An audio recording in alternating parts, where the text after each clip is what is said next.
tuan-tuan ustaz nak cerita ilmu bisa lidah ni, guru ustaz. Okay, guru ustaz, rumah dia tepi jalan Pangkalan Cepa tu. Dah meninggal guru ustaz, jalan Pangkalan Cepa. Jalan Pangkalan Cepa dia straight. Daripada airport, sampai Kota Baru, straight tu semua. Jadi, masa tu kereta tak banyak, masa musim tu kereta tak banyak. Jadi, budak-budak rempit, tambah malam Jumaat. Dia tengah zikir, dia cerita pada ustaz, dia tengah zikir. Budak tak dia buat lap tu. Sampai depan Taman Huda ni, dia patah balik. Sampai dia bound, dia kena balik. Dia buat lap tu. Baru dia lap. Jadi, dia punya bising, dia punya guru ustaz pun kata, nak beritahu orang ni ada ilmu bisa lidah ni. Nak terbalik budak ni. Sekejap lah.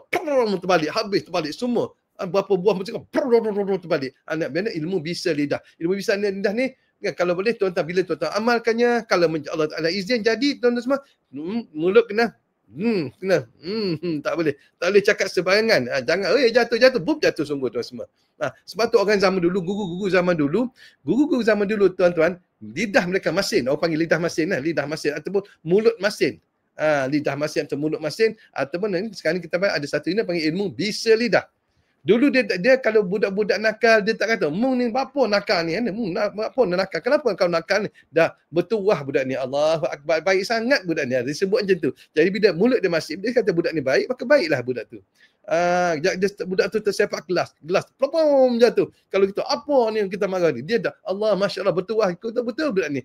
Gelas sudah sepak. Bertuah, dia tak kata. Cilaka kau tak kata.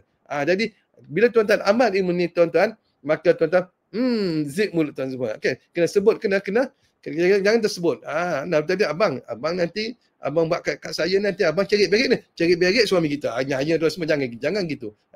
Isteri kita sama juga. Awak katalah nanti awak ni jatuh patah kaki, patah kaki tu semua. Jangan.